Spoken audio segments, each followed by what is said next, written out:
Ya está lista la grabación. Perfecto, ¿cómo me escuchan? Ahora sí parece ser que se escucha mejor que la vez pasada, Sí, se Sí, escucha bien. se porque la escucha vez bien. pasada ya nada más en nombre de Jesucristo se escuchó y ya, ¿verdad? Lo estuve viendo el video y nada más eso fue lo que se escuchó. Y Bueno, se pues escucha bien mejor. vamos a entonces a empezar y vamos a hacer una oración. Inclinamos nuestro rostro y Señor Padre bendito, a ti te damos las gracias, Señor mío, primero por habernos escogido como tus hijos, Señor mío, y gracias porque nos das la oportunidad, Señor Padre, de estar aquí para escuchar tu palabra, Señor, que con gozo, con alegría estamos aquí, Señor mío, para que podamos entender y pueda entrar tu palabra en nuestra mente, en nuestros corazones, Señor Padre bendito. Te doy gracias por cada uno de los que estamos aquí presentes, Señor mío, por la oportunidad que nos das de tener este alimento espiritual, Señor mío. Gracias porque has quitado toda barrera para que podamos estar aquí, Señor mío, en este rato agradable que vamos a pasar, Señor mío. También quiero pedirte por el hermano o hermana quien va a dar el estudio, Señor Padre bendito, que le hayas dado la oportunidad de prepararlo, Señor mío, que le des sabiduría, inteligencia para que pueda dar el estudio, que sean tus palabras, Señor mío, quien dirija este estudio, Señor mío. Y a nosotros danos entendimiento, Señor mío, y quita toda distracción para que podamos estar atentos, Señor mío, a tu palabra, Señor mío. Gracias, te lo agradezco en Cristo Jesús, Señor nuestro. Amén. Amén. Amén. Adelante, ¿A quién le toca? a Brendis. Órale.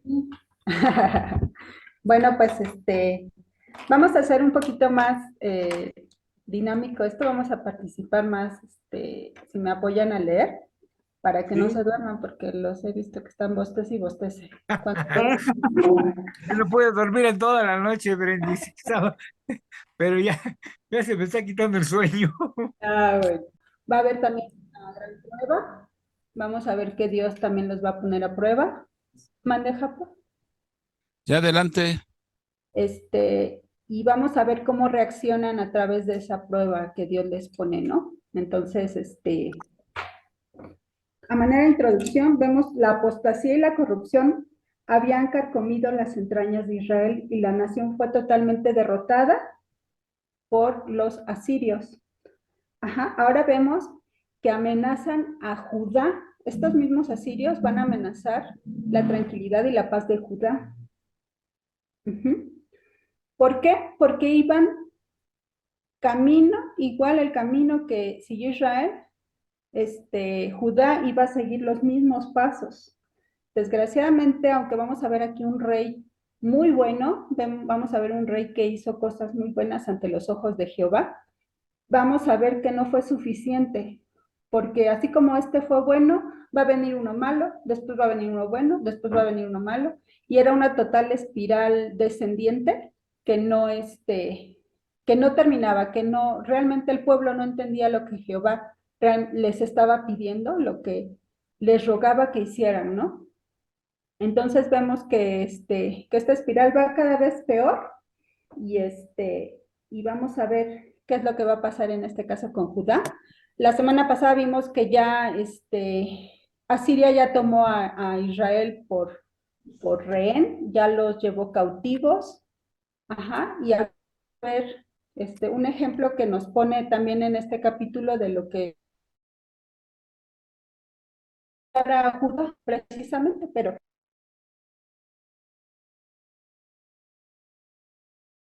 1 al 3, por favor, Uriel.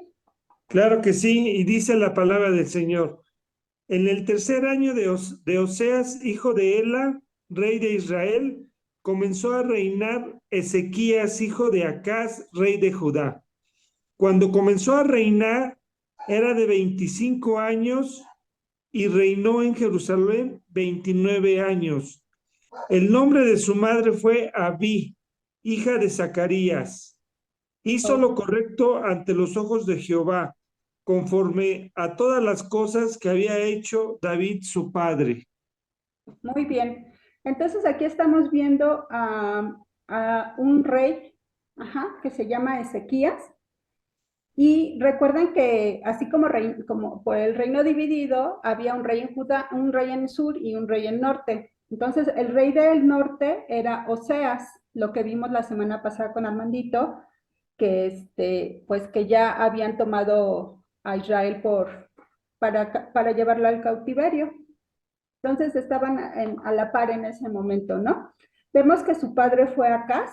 Recuerdan que Acaz fue un rey malo, malísimo, fue el peor de los reyes de Judá, que incluso sacrificó a su hijo como ofrenda en holocausto al rey Moloch, Sí, quemándolo vivo, era un bebé y lo quemaba vivo.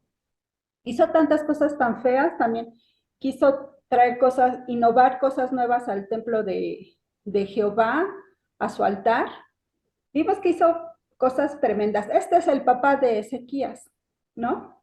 También vemos que Ezequías tenía 25 años y reinó durante 29 años. También vemos, como dice Uriel, que nos hizo favor de leer, dice, hizo lo bueno ante los ojos de Jehová como David, a pesar de que Acaz era un rey malo, fue el peor rey de Judá, y Ezequías fue uno de los mejores reyes. Vemos el contraste que hay entre Acaz, su padre, y entre Ezequías, el hijo. su hijo. Me gustó mucho el comentario que hizo aquí Matthew Henry. Se los voy a leer para que vean cómo nada tiene que ver que uno como padre sea malo para que sus hijos sigan los mismos pasos, ¿no? Vamos a ver cuál es el punto medular, la raíz que hace que esto no suceda así. Dice, su gran piedad, tanto más de admirar cuanto que su padre había sido uno de los peores reyes, mientras que él fue uno de los mejores. Esto nos muestra que el bien que se halla en una persona no es obra de la naturaleza, sino de la gracia, la cual, al contrario que la naturaleza, injerta en el buen olivo lo que por naturaleza es silvestre. Además, la gracia remonta las mayores dificultades y desventajas. Es de suponer que Acaz dio a su hijo una educación tan mala como su ejemplo. O sea, realmente Ezequías no vio que su padre hiciera cosas buenas. Entonces él pudo haber imitado esas cosas malas que hacía su padre. Su tutela estuvo tal vez a cargo del mal sacerdote Urías. ¿Se acuerdan que Urías hacía lo que Acaz quería?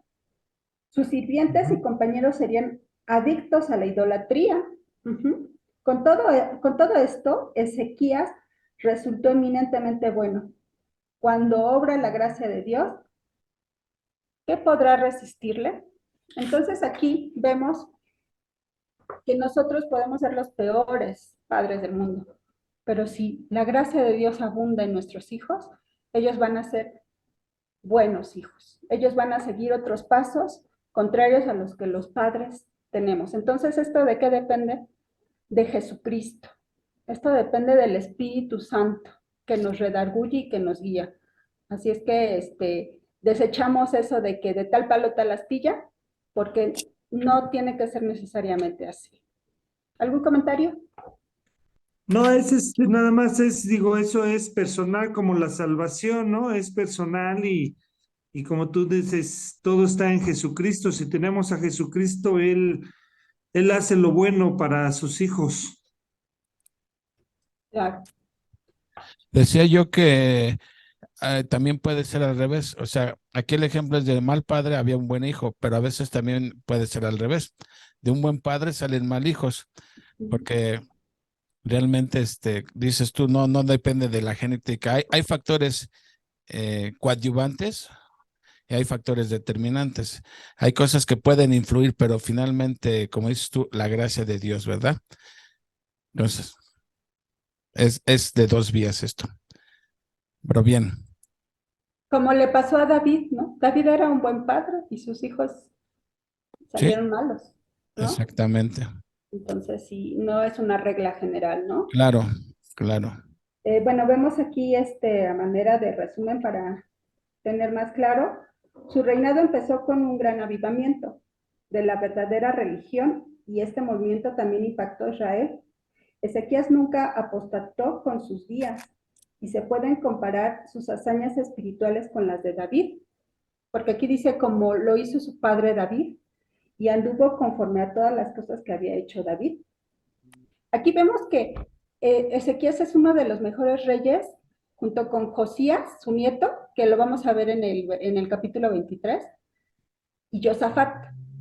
También vemos que Asa fue un buen rey, empezó muy bien. Asa también hizo muchas reformas, ajá, pero terminó muy mal, ¿no? Y también fue uno de los reyes que no, o sea, ningún rey pudo quitar los lugares altos más que Ezequías. Él quitó todos los lugares altos. Entonces vemos que era un excelente rey. Hablando de la división del reino, fue uno de los mejores reyes, sin contar a David, porque David es el estándar, David es el ejemplo, es un tipo de Cristo, que a pesar de que vemos que David era humano como todos nosotros, se equivocaba, pero Dios decía que era conforme a su corazón, porque cuando lo reprendías, por ejemplo, con el pecado de Jezabel, de esta Betsabé, lo reprendió su sacerdote Natán, y él no lo mandó encarcelar, no lo mandó matar, al contrario, él reconoció su pecado, lo confesó ante Dios, se arrepintió y ya no volvió a hacerlo, ¿no? Entonces, vemos que era un hombre conforme al corazón Dios, de Jehová. Entonces vemos a Ezequías como un muy buen rey, llegándole al nivel al estándar de David, ¿vale? Brendis, Ahora, Ezequías hizo bastantes reformas. Por desgracia, no, pues ya no le dio tiempo o más bien esas reformas no sirvieron de mucho porque pues ya la justicia de Dios ya venía en camino. Más adelante se va a ver que también cayó en la apostasía y aunque las reformas fueron nada más, es el único rey que se menciona que fue de los mejores. Se hace la comparación con el rey David, pero con lo comento que no les bastó con esas reformas porque después volvieron a caer en lo mismo. Cuando yo estaba leyendo el capítulo, dije, hasta que hubo alguien que por fin quitó los lugares altos, porque se acuerdan que todos los reyes anteriores, pues que hacían lo bueno, pero no quitaban los lugares altos de la idolatría. Y dije, vaya, hasta que por fin salió ahora sí uno que los quitó. sí, exacto. Pero pues como dice Armandito, o sea, realmente Dios siempre les dio una oportunidad, ¿no? O sea, siempre los llamaba al arrepentimiento, pero desgraciadamente su corazón no era conforme lo quería Dios. Dios conoce sus corazones, sabía que había, y ellos nunca quisieron aprender, ¿no? Desgraciadamente, el pueblo no correspondió todo lo que Dios hizo desde Egipto hasta la fecha, ¿no? Que los ha librado de muchas batallas sin mover un solo dedo, ¿no? Dios todo lo hace, Dios pelea sus batallas, Jehová Nisi, creo es, Jehová Nisi, él pelea sus batallas y no agradecían, ¿no? O sea, no nos espantamos o no los juzgamos, porque nosotros hemos estado en ese punto en algún momento, ¿no? Pero sí nos sirve de ejemplo para que nosotros podamos rectificar en ese punto, ¿no? Ver que Él pelea nuestras batallas y agradecerle, ¿no? ¿Y qué nos pide? Ahorita el gran mandamiento que nos pide es amarlo a Él con todo nuestro corazón, con toda nuestra mente, con toda nuestra alma y amar a nuestro prójimo. Ese es el gran mandamiento. Ya no como antes que teníamos que seguir las leyes, ¿no? Las leyes y que pues eran difíciles de seguir. ¿Quién las hacía? ¿Quién las seguía? ¿No? Entonces, ahora nosotros somos privilegiados porque ya tenemos a Jesucristo en nuestros corazones y Él ya nos rescató de todos esos pecados. Ya el gran mandamiento es este que les acabo de decir, así es que quizás sea difícil, quizás nos lo sea, pero bueno, todo está aquí en el corazón, ¿no? Entonces, sigamos el ejemplo, veámonos reflejados en Israel, en Judá, para que no lo hagamos, ¿no? Ahora sí, Armandito, si me ayudas a leer los versículos del 4 al 8, por favor. Sí, como no, Brendis. En el quinto, perdón, él quitó los lugares altos y quebró las imágenes y cortó los símbolos de acera e hizo pedazo la serpiente de bronce que había hecho Moisés. porque hasta entonces le quemaban incienso los hijos de Israel y la llamó Nehustán. En Jehová, Dios de Israel, puso su esperanza. Ni después ni antes de él hubo otro como él entre todos los reyes de Judá, porque siguió a Jehová y no se apartó de él, sino que guardó los mandamientos de Jehová, que Jehová prescribió a Moisés. Y Jehová estaba con él, y donde quiera que salía, prosperaba. Él se rebeló contra el rey de Siria y no le sirvió. En el 8, hirió también a los filisteos hasta Gaza y hasta sus fronteras, desde las torres de las atalayas hasta la ciudad fortificada. Ok. Bueno, pues aquí estamos viendo las reformas que hizo este Ezequías. Vemos que, como dice Juan Carlos, fue el único rey que pudo quitar los lugares altos. Josías, su nieto, le siguió. Ajá, pero bueno, desgraciadamente vemos que pues los demás reyes seguían en la idolatría, en la apostasía.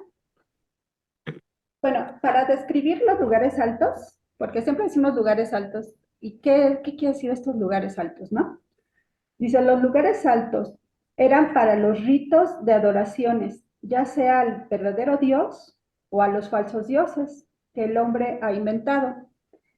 Escogían un lugar abierto donde su Dios pudiera ver lo que hacían para que los dioses hicieran lo que ellos deseaban. O sea, estos lugares altos tenían que ser abiertos, tenían que ser lo más cerca al cielo para que estos dioses pudieran ver lo que las personas querían y pudieran cumplirles sus deseos. En Canaán, los lugares altos eran los escenarios para orgías y sacrificios humanos. Dios les ordenó ¿se acuerdan que Dios les ordenó echarlos a todos los de Canaán? Les dijo, échenlos a todos porque ellos acostumbran estas cosas y no quiero que ustedes aprendan de ellos. ¿Y qué hizo Israel? Los dejó y les pidió tributo. ¿Qué dijeron? Ah, no, pues vamos a decirle a Dios que mejor no los quedamos, que nos dé tributo para que nosotros podamos vivir y tener abundancia. Y bueno, no creo que pase nada, ¿no? Pero ¿qué pasó? Lo que estamos viendo hasta ahorita, ¿no? Cómo la idolatría y la apostasía llegaron a ser el punto medular para que se destruyeran estas dos naciones. Bueno, era una nación que se dividió en dos reinos, ¿no? Que a final de cuentas, pues las dos fueron cautivas, ¿no? Entonces vemos que estos lugares altos eran, pues, de lo peor. También vemos que destruyó las imágenes de acera, ¿no? Todas estas imágenes que eran vacías, eran de madera o eran de piedra, eran huecas, ¿no? Vemos que las destruyó totalmente, quitó todas las imágenes porque hacían imágenes en las paredes, en los árboles, hacían imágenes, dibujaban las figuras de acera y de todos estos dioses paganos. Todo eso lo mandó quitar Ezequías. Y otra cosa también, mandó quitar la serpiente, más bien mandó destruir la serpiente de bronce que Moisés había hecho, ¿se acuerdan? Cuando, Sí, cuando en el desierto. llegó las serpientes que los mordían y bueno, por el veneno se morían. Entonces, ¿qué les dijo Jehová a Moisés? Pon un altar, pon una cruz donde esté la serpiente de bronce para que cuando los piquen y vean hacia arriba, los salve, ¿no? Lo regrese a la vida. Pero esto sirvió para salvarlos. Pero los judíos, los israelitas, ¿qué hacían? Esta La figura adoraban. la adoraban como si fuera, o sea, Dios. sirvió de adoración, de idolatría. Ese no era el punto que Jehová quería. Pero como después de 800 años que pasó esto con Moisés de la serpiente, todavía la tenían y hasta le prendían incienso y la ponían en los lugares altos para adorarla. Entonces vemos pues que el corazón de este pueblo era de dura cerviz, de verdad no entendían el mensaje que Dios les estaba transmitiendo, ¿no? Entonces vemos que rápidamente les voy a leer un comentario que vi y me pareció súper interesante, súper bueno. Espero que también a ustedes les sirva. Dice, la serpiente de bronce se había hecho para curar a los israelitas de la mordida de serpientes venenosas, según Números 21:4-9. Demostraba la presencia y el poder de Dios y era un recordatorio para el pueblo de su misericordia y su perdón, pero se había convertido en un objeto de adoración en lugar de un recordatorio de a quién tenían que adorar. Así que Ezequías se vio forzado a destruirla. Debemos tener cuidado de que las cosas que usamos para ayudarnos a adorar a Dios no se vuelvan objetos de adoración. Por sí mismas, la mayoría de los objetos no son creados para ser ídolos, se vuelven ídolos por la forma en la que la gente los usa, ¿no? Entonces vemos que adoraban más a la creación que al mismo creador, ¿no? Eran ignorantes, ¿no? No leían la ley de Dios para poder entender por qué Dios hizo esto. Pero vemos que en estos lugares altos fueron destruidos totalmente por Ezequías. Las imágenes, la serpiente, fueron rotas, destrozadas. Ajá. Vemos que también en nuestra vida debemos destrozar cosas que las pongan antes que Dios. Pues ahora no pueden, a lo mejor no son imágenes o figuras, podemos ser nosotros mismos, pueden ser mi esposo, puede ser un cantante, ¿no? Los Siempre hijos. poner delante de Dios a otras personas es idolatría, entonces debemos tener mucho cuidado con eso. Es muy sutil. Ya seguimos con el siguiente verso que nos habla sobre qué es lo que que la llamó Neustán, que quiere decir objeto de bronce. La redujo a llamarla en hebreo Neustán, porque la redujo a un objeto simplemente. No era Dios, no era nada. Entonces, por eso la llamó Neustán, para reducirla simplemente a un objeto hecho de bronce y que no tenía ningún valor, ¿no? Objeto Oye. inmundo también se le podía llamar, también se le conocía como un objeto inmundo o serpiente de bronce. Sí, aquí hay un comentario que dice, porque Judá había llegado a adorarla como un ídolo, quizá bajo la influencia de la religión cananea. Sí, porque los cananeos creían que la serpiente era un dios de la fertilidad. Entonces, Sí. posiblemente esa influencia llegó a los israelitas. Por eso Dios les dijo, destruyan a todos los cananeos para que no sean influenciados, pero pues vemos que no lo hicieron, ¿no? Ujú. Otra cosa. ¿No? Adelante. Bueno, también vemos aquí que dice que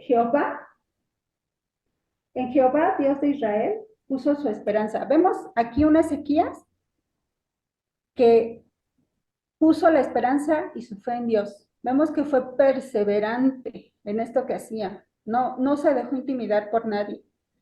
Él fue perseverante en acabar con todas estas idolatrías y apostasías que Judá estaba haciendo, ¿no? Entonces, esto es ver el ejemplo de Ezequías, que debemos ser perseverantes nosotros en lo que creemos, en lo que predicamos, en lo que decimos a los demás, que nosotros seamos ejemplo de lo que Dios quiere que digamos a la gente, ¿no? O sea, no nada más de oídas, ¿no? También hay que hacerlo físicamente, hacerlo, no ser nada más oidores, sino hacedores, ¿no? De la palabra de Dios. Entonces, vemos que Ezequías fue un gran ejemplo de esto, ¿no? Aquí Brendis, veo, perdón, Hay un comentario que dice que este tipo de reformas le ayudaron bastante a Judá, porque el Señor les permitió vivir todavía otros 100 años más, e incluso pues les ayudó también para que no fueran cautivos por Asiria, les ayudó a derrotar a los asirios. sí, exactamente, 150 años más duró Judá, ¿Cuántos años? libre, ¿no? Como una nación, pero ya después llegaron los babilonios, pero ¿sabes qué? Aquí también Ezequías, vamos a ver un pasaje, donde creo que es el capítulo 19, donde Ezequías le enseña a los babilonios todas sus riquezas, porque era inmensamente rico. Ah, Él sí, sí, tenía sí. todas sus riquezas a Babilonia. Entonces, ¿qué hizo ahí? Ese fue también uno de los errores de Ezequías, Sí. mostrarles sus riquezas para que estos codiciaran y quisieran invadirlos, ¿no? Entonces, sí, ya estaba planeado por Dios, efectivamente, ya no había vuelta atrás, ya vemos que su pueblo era de dura cerviz, que no entendía, pero también también Ezequías dio paso a que Babilonia se apurara a A asediarlos, invadir. a conquistarlos, ¿no? Entonces, bueno, aquí vemos, yo aquí tengo una pregunta. De acuerdo al versículo que leíste, Armandito, del 5 al 8, Sí. mi pregunta es, ¿por qué Jehová prosperaba a Ezequías? Porque era fiel a él, era obediente y tenía fe, tenía los ojos puestos en él. Muy bien. ¿Otra?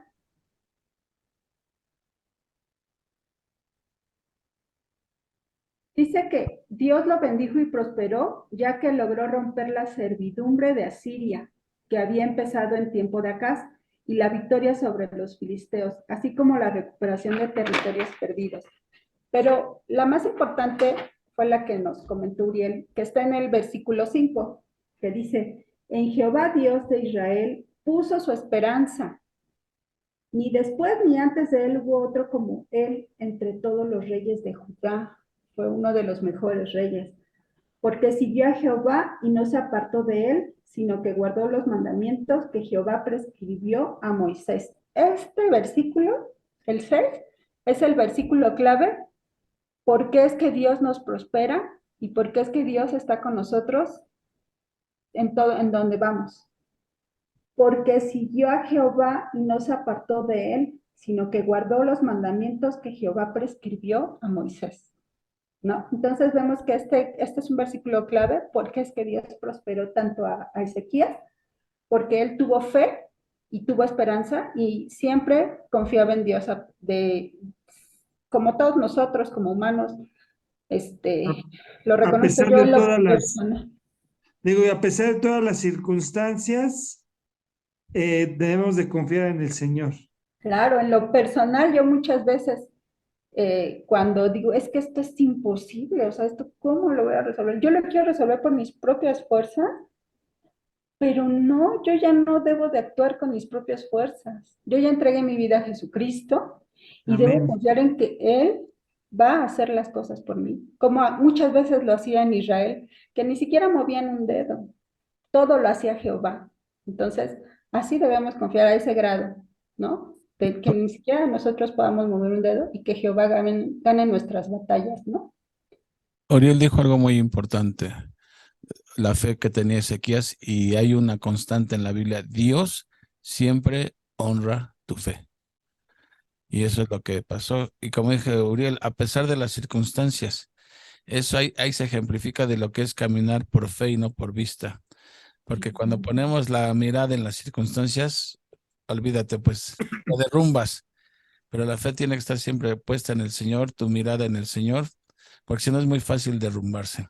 Y un ejemplo clásico es cuando estaba, cuando estaban los apóstoles en la barca, que estaba ahí la tempestad y que Jesús se acercó caminando sobre el agua, que Pedro le dijo, haz que yo vaya hacia ti caminando sobre el agua.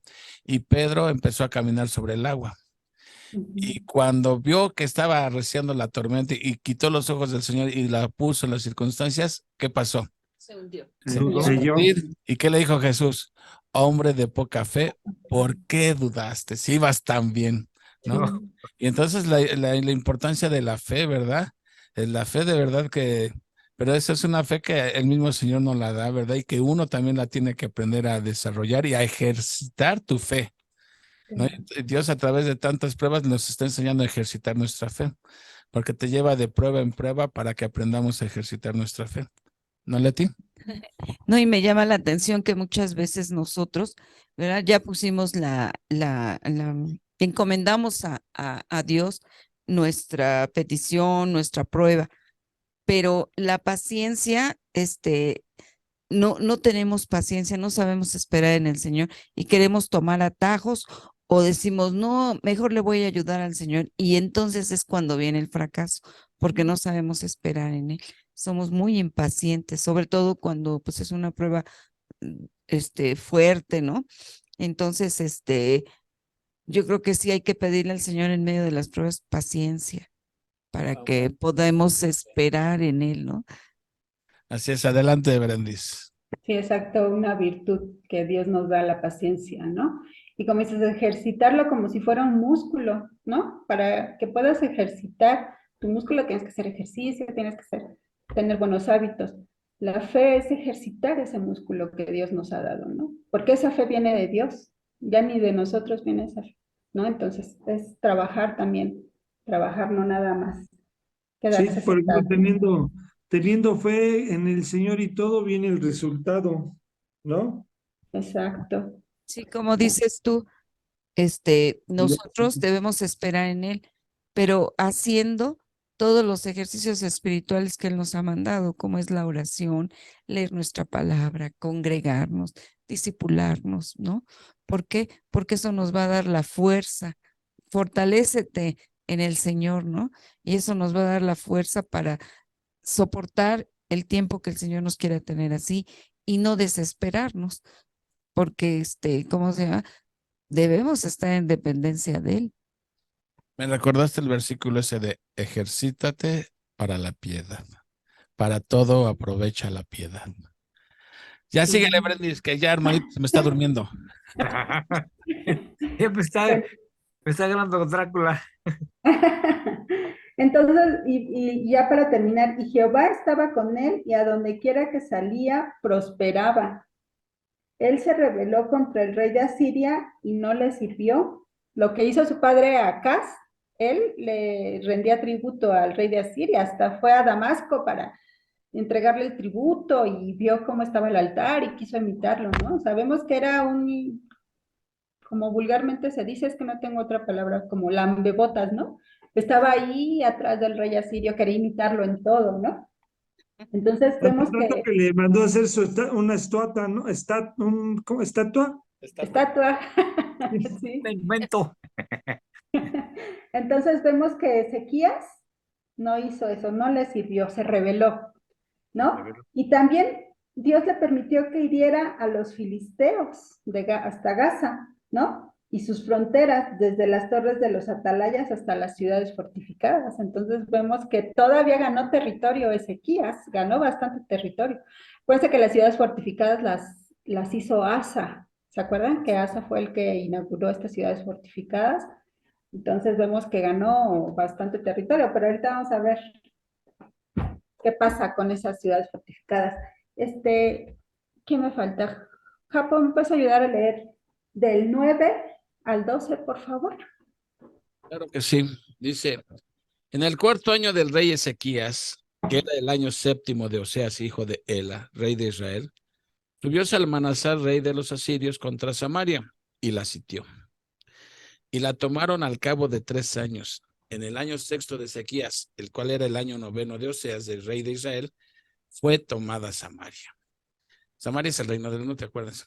Y el rey de Asiria llevó cautivo a Israel a Asiria y los puso en Hala, en Jabor, junto al río Gozán, y en las ciudades de los medios, por cuanto no habían atendido a la voz de Jehová su Dios, sino que habían quebrantado su pacto, y todas las cosas que Moisés, siervo de Jehová, había mandado, no las habían escuchado ni puesto por obra. Las consecuencias, ¿verdad? Las consecuencias. Pero ¿por qué el autor nos pone esto, en medio de todo esto, nos pone estos versículos? Porque yo pienso que lo que él quiere decirnos, y en este caso le quería decir a Judá, era que se viera reflejado en Samaria, ¿no? Que viera todo lo que había pasado en Samaria para que él no cayera en la misma situación, ¿no? Entonces, vemos que Ezequías sí notó todo eso, sí lo notó, tan lo notó que hizo cosas diferentes a las que habían hecho Israel en Samaria, ¿no? Entonces, este es como un resumen de lo que pasó en Samaria para recordar como recordatorio gráfico del poder de Asiria y de la amenaza que era para Judá. O sea, realmente Asiria era una amenaza para Judá. Entonces, Ezequías tenía que estar bien atento, tenía que seguir los lineamientos, los mandamientos, los estatutos de Dios, seguirle solamente a él para que no pasara esto. Pero vamos a ver qué pasa. O sea, después de que Ezequías hizo todo lo bueno ante los ojos de Jehová, ¿por qué le va a pasar lo siguiente, no? Vamos a ver. Y también va a haber una pregunta, ¿por qué es que le pasó esto a Ezequías, no? Pero ahorita que lo leamos. ¿Vas a comentar algo, Juan Carlos? No, no, no, Brendis, adelante. Bueno, entonces vemos que las reformas de Ezequías fue quitar los lugares altos, ajá, haciendo pedazos las imágenes, los símbolos y hasta la serpiente. Destruyó la serpiente de bronce porque lo habían hecho objeto de adoración y que le quemaban incienso. Ajá. Purificó y reconsagró el templo. Celebró la Pascua correctamente como no se había hecho en mucho tiempo. Por ello Dios lo bendijo y prosperó, ya que logró romper la servidumbre de Asiria, que había empezado en tiempo de Acaz, y la victoria sobre los filisteos, así como la recuperación de territorios perdidos, ¿no? Entonces vemos las grandes reformas de este Ezequías.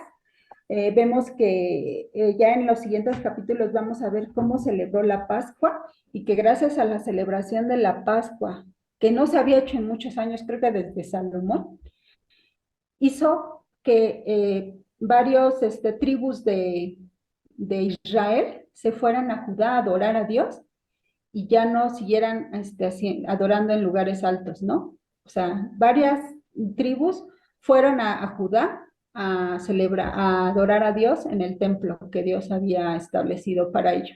No, pero eso lo vamos a ver más adelante, ¿no? En la celebración de la Pascua, cómo había mucho avivamiento. Ajá, ahora vámonos a estos versículos están increíbles porque vamos a ver ahí cómo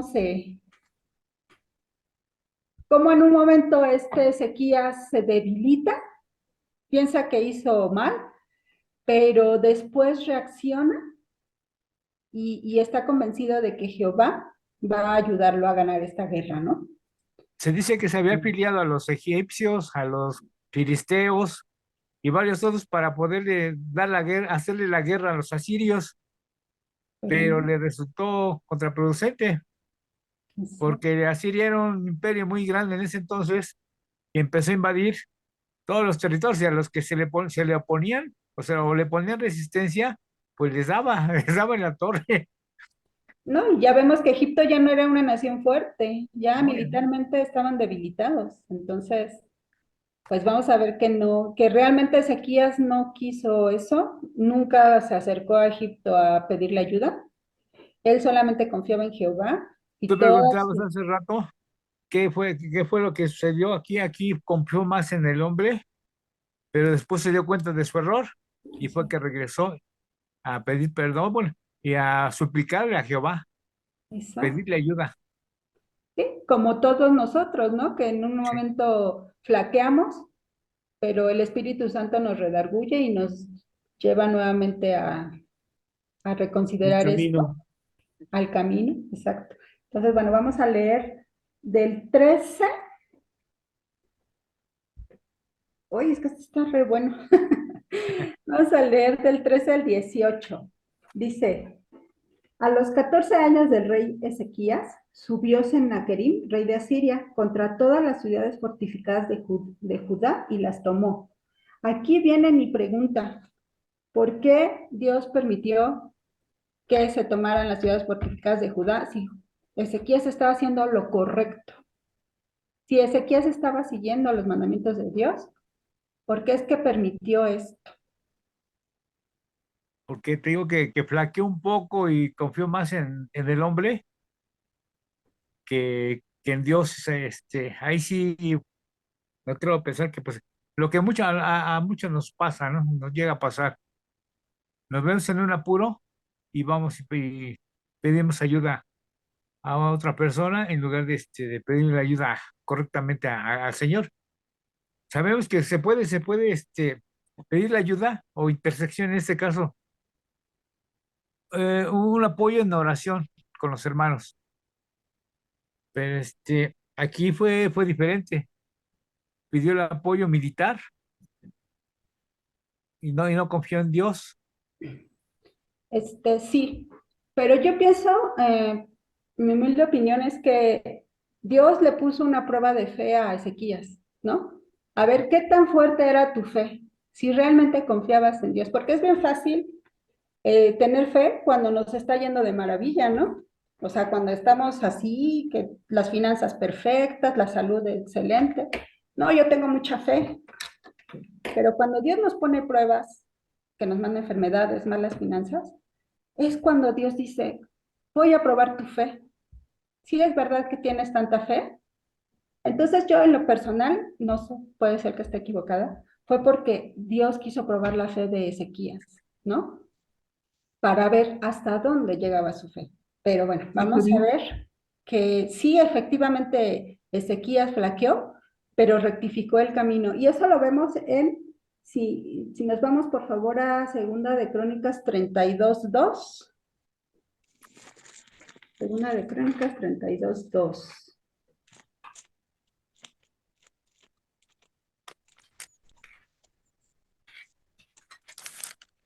Dice, les voy a leer desde el 1.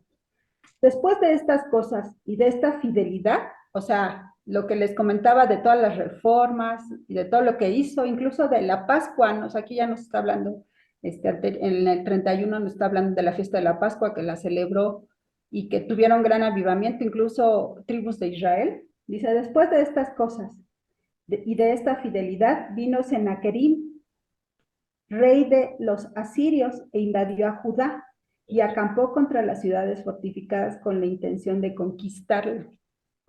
Entonces, si notan aquí que dice, después de estas cosas y de esta fidelidad, o sea, si estaban pasando cosas tan buenas y Ezequiel, incluso el pueblo, estaba siendo tan fiel, ¿por qué es que manda esta prueba, no? Esta situación, pues porque era una prueba, ¿no? Una prueba para Ezequías y pues para el pueblo.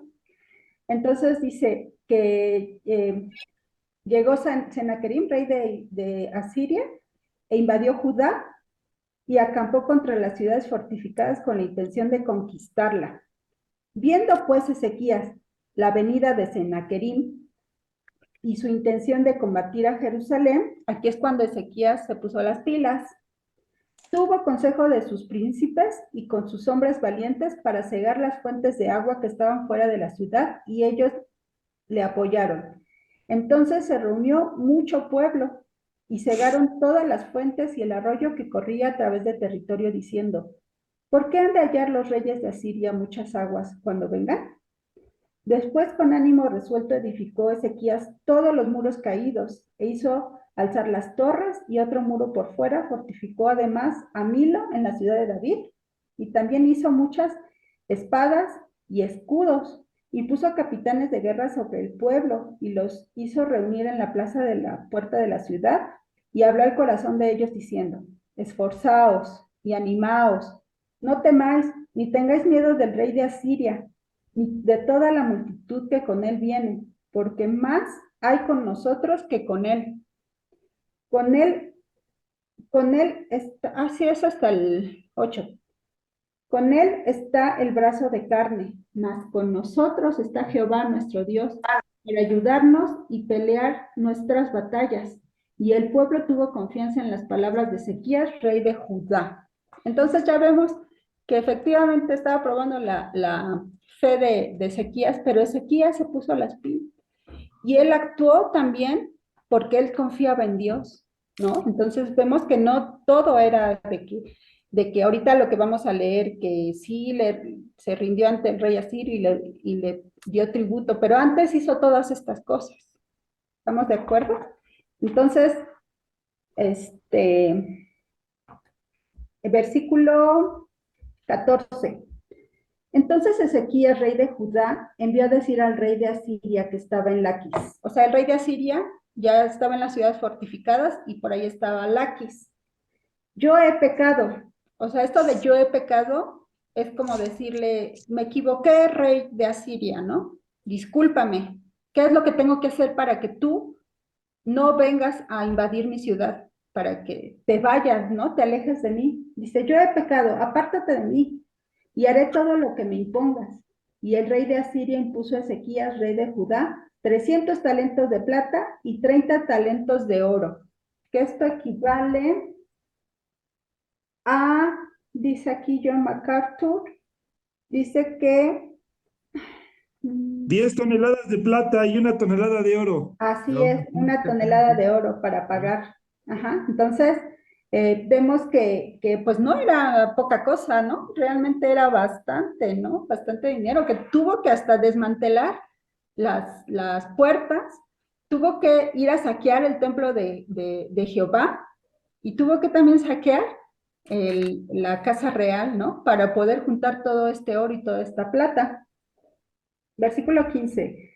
Dio por tanto Ezequías toda la plata que fue hallada en la casa de Jehová y en los tesoros de la casa real. Entonces Ezequías quitó el oro de las puertas del templo de Jehová y de los quiciales que el mismo rey Ezequías había cubierto de oro y lo dio al rey de Asiria, ¿no? Entonces, bueno, vemos que de cierta manera Ezequías quería rescatar su ciudad, ¿no? O sea, no quería, él sabía que era débil militarmente, era fuerte, sí, pero gracias a Jehová, no al Bernice, hombre, ¿no? en la historia de Israel jamás se había conquistado la ciudad de Israel, jamás la habían destruido, vamos. Era como, se menciona aquí en un comentario como una hija virgen, porque nadie se había atrevido a conquistarla. Y era lo que quería evitar Ezequías, que cayera en manos de los enemigos. Exacto. Entonces él Pero, humanamente hizo lo posible, ¿estamos de Sí. acuerdo? O sea, ahí es pero por donde él se equivocó pero- y quiso hacerlo a sus fuerzas y no ah. oró a Dios para que Dios luchara su batalla. Perdón, Murielito. No, sí, eso es lo que yo iba a comentar. Creyó él en él mismo, falta de fe, y entonces, pues, esa fue la prueba que él tuvo que dar todo ese oro y todo, pero después, como dices tú, se arrepiente, ¿no? Claro, sí, se tuvo que preparar, o sea, luchó con sus propias fuerzas, ¿no? Eh, versículo 17. Aquí vamos a ver cómo el rey de Asiria era tan ingrato y tan malagradecido que después de que le dio tributo y todo lo que tuvo que hacer Ezequías para poder pagarle el tributo, cómo no lo saciaba esto, ¿no? Él quería más, ¿no? Él quería La mucho más. ambición, La la ambición lo ambición, leyó, la Avaricia. avaricia, avaricia. exacto. Entonces vamos a ver, versículo 17. Después del rey de Asiria envió contra el rey Ezequías al Tartán, al Rabsaris y al Rabsacés, con un gran ejército desde Laquis, donde estaba el rey de Asiria, contra Jerusalén, y subieron y vinieron a Jerusalén, y habiendo subido, vinieron y acamparon junto al acueducto del estanque de arriba, en el camino de la heredad del lavador.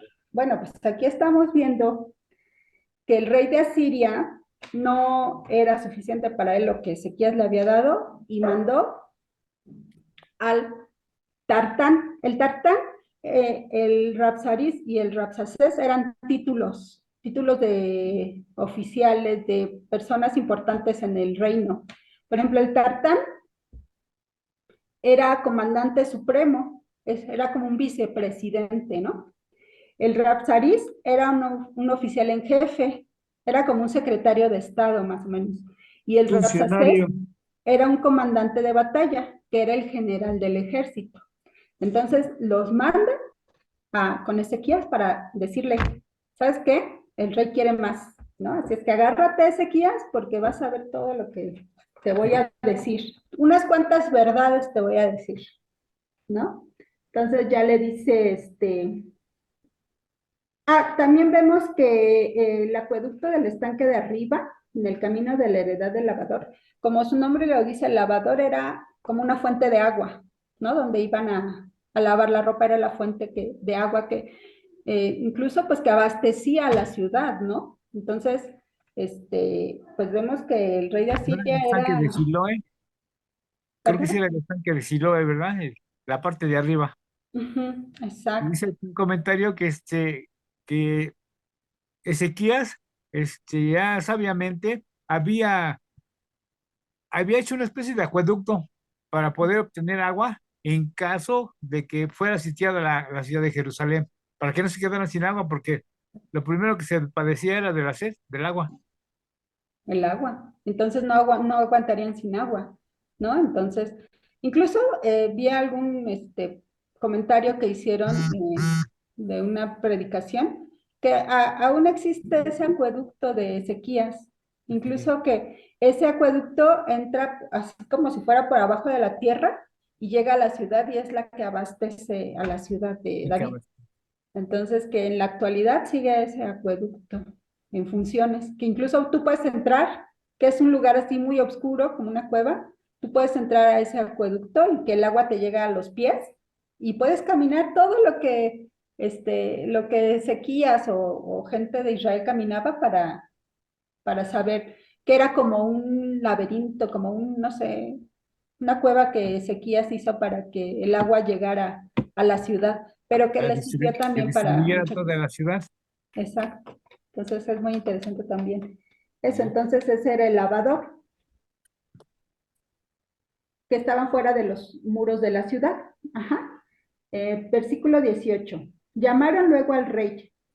Aquí los comandantes estos que fueron, llamaron al rey, pero gracias a que Ezequías tenía sabiduría, era inteligente, no fue él personalmente, sino mandó también a sus representantes, ¿no?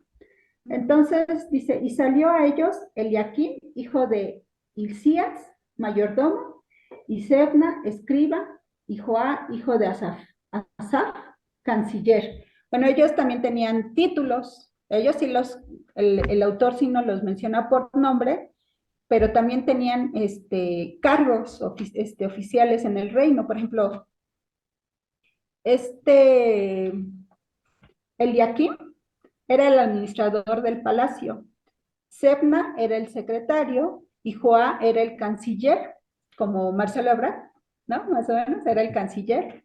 Es un intermediario entre el rey y el pueblo, ¿no? Entonces, los mandó a ellos para hablar con el rey, con Rabsaces, se llama. Bueno, era el título que le dieron a este personaje. Y les dijo al Rabsaces, decid ahora a Ezequías, así dice el gran rey de Asiria, ¿qué confianza es esta en que te apoyas? O sea, le está diciendo, o sea, ¿qué te pasa si yo soy el reino más poderoso en este momento de todo el mundo? ¿En qué te apoyas para que me desafíes y para que te rebeles, no? Versículo 20, dices, pero son palabras vacías. O sea, para él palabras vacías era decirle al pueblo que Jehová era quien luchaba sus batallas, ¿no? O sea, aquí vemos que también el Rabsacés estaba lleno de orgullo, ¿no? Dice, consejo tengo y fuerzas para la guerra, mas ¿en qué confías que te has rebelado contra mí? He aquí que confías en este báculo de caña cascada en Egipto, en el cual si alguno se apoyare se le entrará por la mano y la traspasará.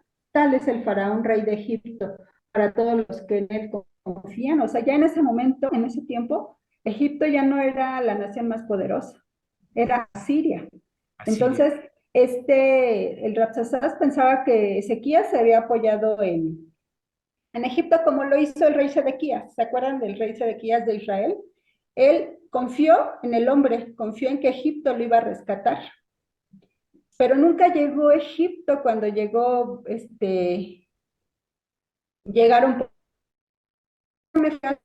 Oseas. O sea, Entonces, este, había en Egipto, en el hombre. Pero no es cierto, esto era una blasfemia porque Ezequías no había confiado en Egipto. De hecho, Ezequías sabía que militarmente Egipto ya no era fuerte. ¿En quién confías? ¿En Egipto? Que ya no tiene fuerza. Y si me dices, nosotros confiamos en Jehová nuestro Dios, ¿no es este aquel cuyos lugares altos y altares ha quitado Ezequías y ha dicho a Judá y a Jerusalén, delante de este altar adoraréis en Jerusalén? Aquí vemos que el Rabsacés pues, era ignorante en el tema de cómo tenía que adorar a Jehová. El ordenamiento de Jehová era adorarlo en el templo. Ajá. Entonces el Rabsacés se basa en esta mentira para hacerle creer al pueblo que por culpa de Ezequías, ajá, ya no iban a poder adorar a Jehová en los lugares altos, porque para ellos tener lugares altos, tenían muchos altares, tenían muchos lugares para adorar, ¿no? Ellos era su costumbre, pero él no sabía, era ignorante en que Jehová, en que Judá adoraba solamente en un lugar que era Jerusalén, donde estaba el templo, ¿no? Entonces aquí vemos la ignorancia del Rabsacés al estar persuadiendo, en este caso que estaba hablando con los representantes de Ezequías, ellos sí sabían, ¿no? Entonces se burlaron de él diciendo, pues eres ignorante porque nosotros no adoramos en esos lugares, por eso los quitamos. De acuerdo a los comentarios, bueno, esos países, Asiria, pues era un país politeísta y que llegaba a pensar que los lugares altos, como se hacían ofrendas a todos los dioses, pensó que, llegaron a la creencia de que el haber quitado los lugares altos, habían sido abandonados por Jehová, cuando en realidad Jehová les había dicho que quitaran esos lugares altos porque, de acuerdo con las leyes de Moisés, no estaba permitido. Como tú decías, la adoración era siempre, únicamente en el templo, en Jerusalén. Pero tú lo comentaste muy bien, era un ignorante porque desconocía eh, las leyes de Dios, la ley de Moisés. Así se voy entendiendo la lógica de Sennacherib, del rey de Asiria, era esta. Por un lado le está diciendo, ¿cómo te quieres poner contra mí? ¿Cómo tienes la osadía de retarme, de desafiarme? De acuerdo a su teología, primeramente dice, estás confiando en Egipto cuando Egipto ya no es nada. Y a todos a todos me los he sonado. Sí, y estás confiando en alguien que ya no es nada. Por otro lado, estás confiando en Jehová tu Dios, ¿sí? Cuando tú quitaste sus propios altares, como decía Armandito, y al parecer eso desagradó a Dios, entonces Dios te ha entregado a mí, tu Dios te ha entregado a mí por haberle quitado sus... Y ese fue el gran error de, pues, o sea, él estaba viéndolo desde una perspectiva humana, ¿sí? Y no veía que realmente Ezequías hizo lo que Dios había ordenado, quitar los altares, los lugares altos. Adelante. Así es, entonces vemos que sí tenían cierta ignorancia en el tema. Que notas, ¿no? Pero bueno, eso lo querían usar en su favor. También podría ser que también a ellos les interesaba el poder, la avaricia y todo eso, entonces eso hacía que en los lugares altos ellos adoraran a sus dioses paganos, ¿no? Para que siguieran teniendo el poder, ¿no? Lo que la gente quería escuchar, ¿no? Ellos, o les ponían las cosas para que ellos adoraran. O sea, la razón de los lugares altos, ya lo mencionó Brendis hace rato, como que era como si ahora uno quisiera orar en la azotea, pensando que la oración llega más rápido a Dios, sin obstáculos ni nada. Esa sería el equivalente. Ellos pensaban que estar adorando a sus dioses en la punta de los cerros, la oración llegaba más rápido, era más escuchada, sus dioses los podían ver más fácilmente y todo. Lo que no saben es que Dios es espíritu. Y Jesús lo enseñó. Puede estar en el metro orando y Dios te está Omnisciente, escuchando. Sí, exactamente. Dios es omnipresente y omnipresente. está en todos lados. Adelante, Es Brendis. lo que, es lo que Jesús le explicó a la mujer samaritana, ¿no? Que Exactamente. ya se adora en espíritu y en verdad, porque ya el templo está aquí en nuestro corazón, ya no está en Jerusalén, no tenemos que ir a Jerusalén a adorar, ya lo tenemos aquí en espíritu y en verdad, ¿no? Amén, amén. So, sigamos, versículo. Oye, nada más si Betty o Doña Magda quieren comentar algo, adelante, para que corrijan nuestras herejías, pueden hablar. ¿eh? Ay, pues yo pienso que también Dios, pues conocía también el corazón de Ezequías, ¿no? O sea, como con David, y conocía sus pensamientos, entonces pues como Ezequías era, pues sí, seguía ahora sí que los mandatos de Dios, que estaba siguiendo, ahora sí que, pues sí, pues obediencia, ¿no? Entonces siento que pues ahí cuando nosotros somos obedientes a Dios, pues sabemos que Él nos respalda, ¿no? Entonces, pues hubo muchas situaciones en las que pues Dios estuvo ahí con él, ¿no? Ese es mi punto de vista. Y muy Ahora bien, sí que, Dios Bueno, siempre honra la obediencia, has dicho bien, así siempre es. honra la obediencia. Ajá. Muy bien, Betty, gracias. Adelante, Brandis. sí, además Dios ve nuestros corazones, no, o sea, Dios no puede ser burlado. Él conoce nuestros corazones, nuestros pensamientos, es Por mucho omnisciente, que nos omnipresente. escondamos, Él Entonces, sabe, Él sabe sabe, lo que pensamos. Él Oye, sabe qué hay que hacer. podemos engañar al humano, pero no a Dios. Así es. Exacto, por eso nosotros como humanos luego juzgamos a las personas, porque no conocemos sus corazones. Los juzgamos por sus apariencias, ¿no? Pero lo que hay en sus corazones, luego dices, ay, lo juzgué mal, ¿no? Porque lo critiqué y esto, pero porque yo no conocía su corazón, sus verdaderas intenciones. Entonces, por eso no hay que juzgar a las personas, ni por apariencia ni por nada. Pero bueno, también los frutos de nosotros, o sea, no es que, ay, sí, ya no voy a juzgar, pero también debemos dar fruto, ¿no? Del Espíritu Santo. Entonces, es un tema muy, muy amplio, ¿no? Que solo me quedé, chicos, ya se me pasó. El 23, 23. Ahora pues, que des rehenes a mi señor, el rey de Asiria, y yo te daré 2000 caballos. Si tú puedes dar jinetes para ellos, o sea, estaba siendo sarcástico con Ezequías, ¿no? Le está diciendo, o sea, si quieres yo te doy 2000 caballos, pero tienes para llenar Jinete. esos caballos, así como esta, como la cantante esta que dice, te quedó grande la yegua, ¿no? Porque realmente no tenía esas personas para estos caballos. ¿No? Entonces, está siendo aquí sarcástico y está siendo malo, está sobreestimando el poder de Judá, pero él confiaba en los hombres, él sabía que era de los hombres, pero lo que no sabía es que el poder venía de Jehová, venía de Dios, ¿no? Entonces ahí es donde se equivocaba el Rabsacés. En versículo 24, ¿cómo pues podrás resistir a un capitán, al menor de los siervos de mi señor, aunque estés confiado en Egipto, con sus carros y su gente a caballo? O sea, aquí le está diciendo, o sea, si no puedes contra un comandante que es el menor de los que sirven al rey, ¿cómo vas a poder contra el rey, no? Entonces, estás confiando en Egipto, en sus carros, en sus caballos, en sus gentes, pero aquí estaba equivocado el Rabsacás. Ezequías no estaba confiando en Egipto. Ya nadie confiaba en Egipto realmente, ¿no? Versículo 25. ¿Acaso he venido yo ahora sin Jehová a este lugar para destruirlo?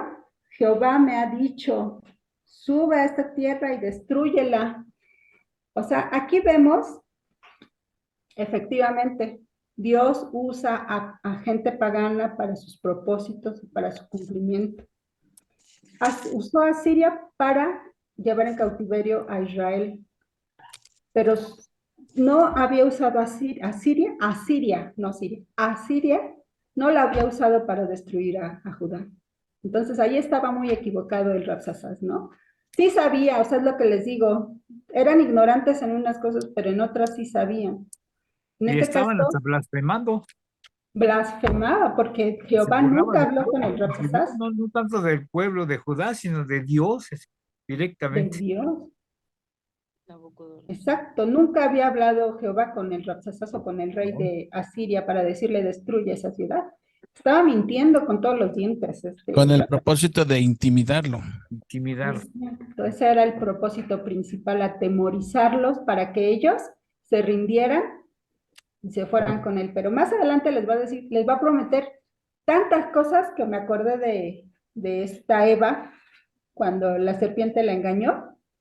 La serpiente antigua la engañó y le prometió tantas cosas y que hizo caerla en pecado, ¿no? Así es, Rabsasás. Esto que está diciendo Rabsasás es de Satanás. Son palabras de mentira para engañar a las personas y hacerlas caer en pecado. Yo pensé que estabas Hay un dato hablando de la también, 4T. Brendis. De repente pensé eso. Perdón. Perdón, hermanito. Sí, sí que hay un dato interesante que este Rapsacés estaban hablando a las afueras del pueblo, pero todo el pueblo estaba detrás de los muros escuchando. Y precisamente como dice Juan Carlos, lo estaba haciendo con el fin de intimidarlos para que se rindieran y no le hicieran caso a Ezequías, para que no resistieran, no opusieran resistencia. Así es, Armandito, tú te me adelantas siempre en todo, tienes 10. Porque ahí No, vamos a Ponte palomita. ponte palomita. Versículo 26. Entonces dijo Eliakim, hijo de Isías, y Sebna, hijo al Rabsacés, te rogamos que hables a tus siervos en arameo, porque nosotros lo entendemos, y no hables con nosotros en lengua de Judá, a oídos del pueblo que está sobre el muro. ¿Qué ay, quiere decir esto? Le estaba diciendo, los representantes de Ezequiel le estaban diciendo al Rabsacés, habla en arameo, que era la lengua culta de diplomacia en ese momento. Todos hablaban arameo, ¿no? Entonces, habla, nosotros entendemos ese idioma. Tú no hables en hebreo, o sea, ¿cómo se llama? En la lengua de Judá, tú no hables así, ¿por qué? Porque si nosotros ya estamos atemorizados de todo lo que nos estás diciendo, si esto lo escucha el pueblo se va a atemorizar y puede actuar de mala manera, ¿no? Por ejemplo, alguien que, como dices, la 4T les dice, ay, estos corruptos, no sé qué. Entonces el pueblo, ¿qué hace? Se escandaliza y empieza a hacer marchas y empieza, ¿no? Entonces, este riesgo corría, que Rabsacés hablara en hebreo y que el pueblo estaba escuchando para que estos pudieran decir, no, sí, mejor nos vamos con el Rabsacés antes de que nos acaben, ¿no? Entonces le rogaron al Rabsacés, no hables así, habla de la lengua diplomática de la que nosotros hablamos, estamos haciendo una diplomacia ahorita, ¿no? Pero ¿qué hizo el Rabsacés? ¿Le hizo caso? Obviamente no. Obviamente lo que quería era atemorizar, como dicen, ¿no? Versículo 27. Y el Rabsacés les dijo, me has enviado, mi señor, para decir estas palabras a ti y a tu señor, y no a los hombres que están sobre el muro, expuestos a comer su propio estiércol y beber su propia orina con vosotros. O sea, aquí estaba persuadiendo al pueblo de decir, ¿sabes qué? Antes de que puedas caer en esto, comer tu propio estiércol y beber tu propia orina, vente con nosotros, antes de que te pase eso, ¿no? Entonces, el pueblo, ¿qué iba a hacer? Pues iba a atemorizar.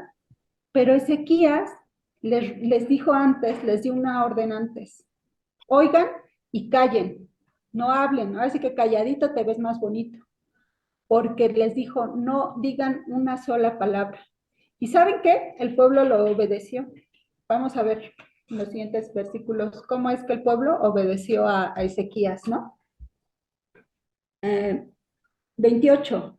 Entonces el Rabsacés se puso en pie y clamó a gran voz en lengua de Judá. O sea, no le hizo caso a los representantes de Ezequías. Hasta se paró en pie y habló más fuerte para que lo escuchara el pueblo. Y habló diciendo, oíd la palabra del del rey de Asiria. Así ha dicho el rey, no os engañe Ezequías, porque no os podrá librar de mi mano. Y no os haga Ezequías confiar en Jehová, diciendo, ciertamente nos librará Jehová, y esta ciudad no será entregada en mano del rey de Asiria. No escuches a Ezequías, porque así dice el rey de Asiria, haced conmigo paz y salid a mí, y coma cada uno de su vid y de su higuera, y beba cada uno de las aguas de su pozo, hasta que yo venga y os lleve a una tierra como la vuestra, tierra de grano y de vino, tierra de pan y de viñas, tierra de olivas de aceite y de miel, y vivirás y no morirás. ¿Quién sabe qué me recuerda esto a la serpiente con la manzana? Porque, ¿qué le dijo la serpiente antigua? Tú comes de esto y ciertamente vivirás porque se te abrirán los ojos, ¿no? Le dijo. Lo mismo le está diciendo el Rabshasás a estas personas. No le creas a Ezequías, porque Ezequías miente. Él no puede librarte de mi mano. Así es que vente conmigo, abre los ojos. Pueblo de Judá, ¿no? Para que no mueras. No oigas a Ezequías, porque os tuvo un gran error el Rabshasás. Esta fue su sentencia de muerte. Cuando dijo, Jehová, no oigas a Ezequías porque os engaña. Cuando dice Jehová nos librará. Ya estaba metiéndose con Dios. Ciertamente, ya estando contra Judá, ya estaba metiéndose con Dios. Ahorita ya está metido hasta el cuello, el Rabshasás, ¿no? Porque ya está hablando directamente de Dios. Entonces le dice, versículo 33, ¿acaso alguno de los dioses de las naciones ha librado su tierra de la mano del rey de Asiria? ¿Dónde está el Dios de Amad y de Arfat? ¿Dónde está el Dios de Sefarbaim, de Ena y de Iba? ¿Pudieron estos librar a Samaria de mi mano? Pues estaba diciendo una verdad, porque estos dioses eran paganos, eran vacíos, no eran dioses verdaderos, vivos. Eran Entonces dioses de estaba invención humana. invención humana, entonces estaba diciendo una verdad, Rabshasás, ¿están de acuerdo? Ahí hasta ahí estamos de acuerdo con el Rabshasás. Versículo Nada más 35. ese versículo. Versículo 35. ¿Qué Dios de todos los dioses de estas tierras ha librado su tierra de mi mano para que Jehová libre de mi mano a Jerusalén? Ándale. Versículo 36. Pero el pueblo cayó. Calladitos se ven más bonitos, ¿no? Siguieron la instrucción de Ezequías de decir, no digan una palabra, porque lo que quiere este Rabshasás es que hablen para que ustedes se vayan con él, ¿no? Pero el pueblo cayó y no le respondió palabra, porque había mandamiento del rey, el cual había dicho, no le respondáis. Bueno, entonces aquí vamos a hacer unos comentarios muy importantes, si me lo permiten. Vamos por ejemplo, Henry Matthew dice unas cosas muy ciertas. Entonces, ¿cuál era el propósito del Rabshasás? Engrandecer a su rey de Asiria y menospreciar al rey de Israel. Ese era su propósito, engañar al pueblo para que se atemorizaran y pudieran decir, tiene razón, mejor me voy con él antes de que me destruya o antes de que yo pueda estar muriéndome de hambre, muriéndome de sed, ¿no? Entonces, ese era su gran propósito del rey de Asiria. Pero bueno, hay unos puntos muy importantes aquí. Les está diciendo que se vayan cautivos con él, porque allá donde los va a llevar hay tierras con mucha vid, mucho pan, o sea, van a estar felices de maravilla, ¿no? Pero esa era una gran mentira, porque donde los iban a llevar cautivos, los iban a tratar como esclavos, los iban a mezclar con otras razas y los iban a alejar de su tierra. Entonces, el rey de Asiria estaba mintiendo a Judá, a su pueblo. Su deportación será para ellos una ventaja, hasta que yo venga y os lleve a una tierra como la nuestra. O sea, les estaba diciendo, ustedes disfruten de sus vides, todo lo que tienen, de sus pozos, mientras yo vengo. Cuando yo venga, me los voy a llevar a otro lugar igual de bonito, ¿no? Pero no era cierto, los estaba engañando. Dice, pero su principal objetivo es convencerles de que de nada les va a servir resistirse. ¿Qué confianza es esta en que te apoyas? Le decía el rey al pueblo, le decía, no os engañéis, Ezequías, porque no os podrá librar de mi mano. Pero bueno, decía que estaba aliado con Egipto. Ellos suponían que era esto, pero pues ya Egipto ya era militarmente débil. Su interés en Dios, nosotros confiamos en Jehová, nuestro Dios. Con esta confianza en el poder y en la promesa de Dios, se animaba a él y animaba a su pueblo. Ciertamente nos librará de Jehová. Y de nuevo en el versículo 32, Rabsacés se daba cuenta de que esta era el principal sostén de la confianza de Ezequías y del pueblo. Por eso se esfuerza en sacudir este bastión, como hicieron los enemigos de David, quienes emplearon todos los medios posibles para apartarle de la confianza de Dios. Así lo hicieron también los enemigos del Señor. 3 argumentos presenta Rabsacés para quitarles la confianza en Dios. Ya voy a acabar. No se me duerme. Dice que Ezequías había perdido el derecho a la protección de Dios, pues había quitado los lugares altos, ¿no? Lo que estábamos comentando. Mide así al Dios de Israel por el mismo rasero que los dioses de los paganos, quienes se deleitaban en la multitud de altares y templos, y concluye que Ezequías ha hecho una gran ofensa al Dios de Israel al limitar su culto a un solo altar, lo que comentábamos, ¿no? Como ellos eran así de idólatras, pensaban que Israel era igual, pero esta era todo lo contrario, ¿no? No conocía la ley de Jehová. Otro argumento que el Rabsacés usaba para quitarles la confianza en Dios era que Dios mismo le había ordenado destruir Jerusalén en esta ocasión. Jehová me ha dicho, sube a esa tierra y destrúyela. Todo esto es burla y fanfarronería. Lo dice para aterrorizar al pueblo que estaba sobre el muro, ¿no? Entonces, vemos que también era mentira. Y el último punto es que aún en el caso de que Jehová, el Dios de Israel, se empeñase en protegerles contra el rey de Asiria, no podría hacerlo. Aquí ya estaba diciendo que él era tan poderoso que ni Jehová podía salvarlos de su mano. Con esta blasfemia concluye su discurso. Primero, que fue su orgullo. Ajá. Segundo, su profanidad y su ignorancia. Tercero fue su ignorancia. Entonces vemos que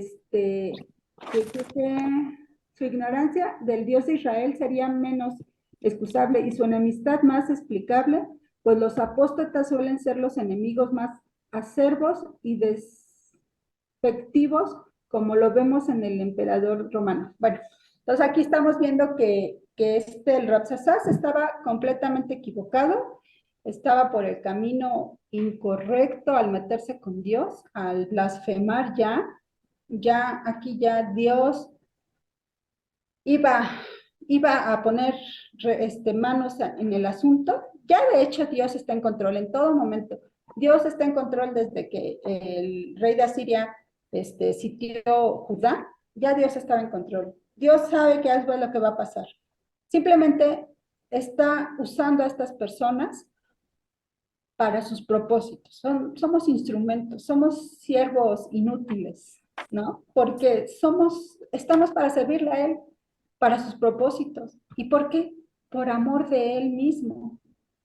Primero por amor de Él mismo y después porque nos ama y porque hemos confiado en nuestro Salvador, porque hemos aceptado el plan de redención. Entonces, vemos que el Rabsacés estaba por las calles del Pedregal, ¿no? Estaba muy mal este señor. Y ya por último, terminamos con el versículo 36, dice, pero el pueblo cayó y no le respondió palabra, porque había mandamiento del rey, el cual había dicho, no le respondáis. Y así hizo el pueblo.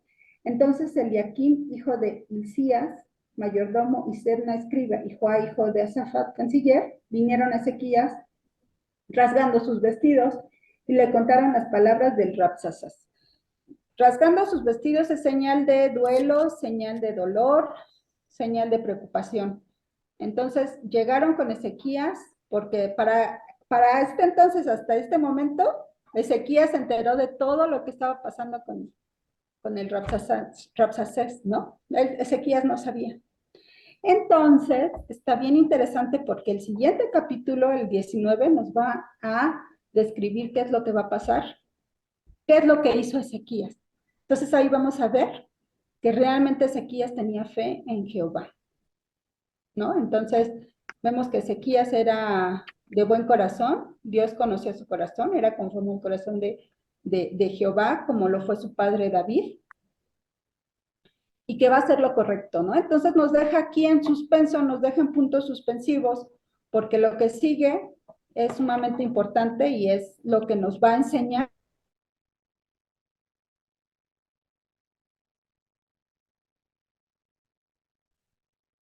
Ya no te escuchamos, Brendis.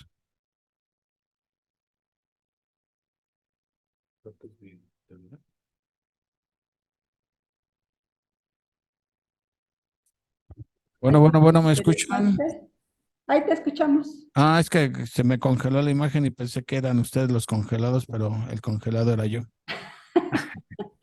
Entonces, espero sus comentarios para, ya acabamos este capítulo, para ver qué es lo que les deja este capítulo, qué piensan de Ezequías, qué piensan de lo que se hizo con el Rapsacés, que lo que viene es lo más interesante, ¿eh? Lo que hizo Ezequías es lo más importante y lo que debemos hacer. Oye, Entonces, Brenes, quería hacer un estamos en comentario. puntos suspensivos. Hay un dato muy importante aquí que nos menciona en uno de los comentarios.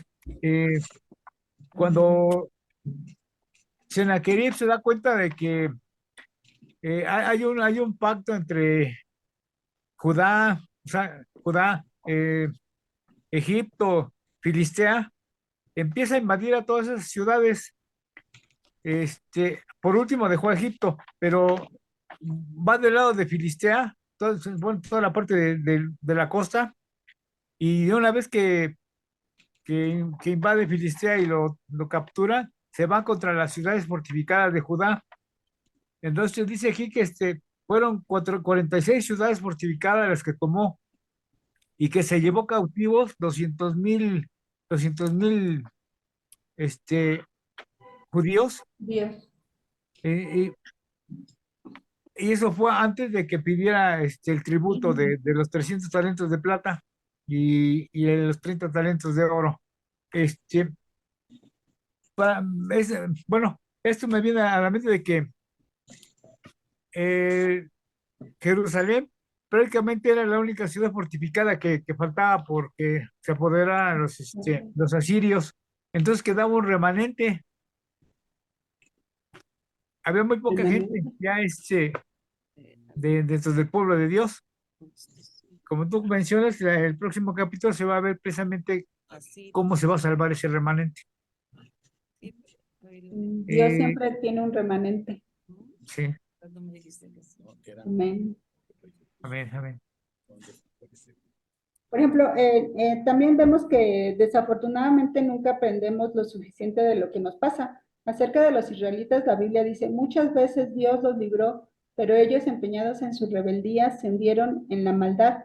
Y el Salmo 106:43 dice, muchas veces el Señor los libró, pero ellos optaron por ser rebeldes y por su maldad fueron humillados, ¿no? Entonces vemos que Dios siempre nos está llamando al arrepentimiento, siempre nos tiene tanta paciencia, tanta misericordia de Dios, que siempre nos llama al arrepentimiento, pero no entendemos. Tenemos, como dice aquí el salmista, muchas veces el Señor nos libró, pero ellos optaron por ser rebeldes y por su maldad fueron humillados. Tenemos maldad en nuestro corazón y por eso somos humillados. Porque al que hay que exaltar y darle toda la gloria siempre es a Dios, ¿no? Amén. Amén, amén. No, pues todo claro, gracias a Dios, todo bien, pues nada más lo que nos deja es de que pues tenemos que seguir obedientes al Señor y hacer lo mejor que podamos, congregarnos, estudiar la palabra, hablar del Señor, que nuestro testimonio sea agradable al Señor y que todo sea de corazón, que no sea de dientes para afuera y bueno, pues esto es lo que nos deja, lo que yo, es lo que me deja, ¿no? La palabra. Amén. Amén. A ver, yo algunos comentarios nada más, Brendis. Sí, Japo. Comentabas de la serpiente de bronce, haciendo un poquito de contexto. ¿De dónde sale esta serpiente de bronce? Lo explicaste tú y lo explicaste bien.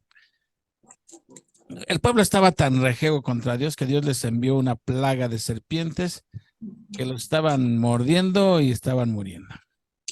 Y claman a Moisés. Dios no le dijo a Moisés, mira, manda que todos se hagan unas botas para que no los muerda la víbora. No le dijo, manda y prepara este ungüento para que se lo unten en la mordedura. No le dijo nada de eso. Le dijo, hazte una serpiente de bronce, ponla en un asta y clávala en el centro del campamento. Y cuando a alguien lo muerda la víbora, lo único que tiene que hacer es voltear y ver esa serpiente, que por eso estaba en el centro y alto, y no morirá. Eso era todo. ¿Qué implicaba esto? Fe, ¿sí? Alguien le mordía la víbora y lo único que tenía que hacer es voltear a ver esa serpiente y no moría, ¿sí? El que no volteaba a ver la serpiente, ven ahí bien el video porque se está aquí, Sí, el tuyo se está parpadeando, ¿verdad? Está parpadeando. Exacto. Pero sí me escuchan. Bueno, a ver si se le Sí. quita. Sí. Es que así me pongo de nervioso cuando estoy hablando. Ahí está, mira. Ok, ya se le quita. Bueno, lo único que tenían que hacer era mostrar un acto de fe. El que no tenía fe, obviamente no volteaba a ver la serpiente. ¿Y qué le pasaba? Moría. Se moría. Ahora, ¿a dónde voy esto? ¿Qué implica esto?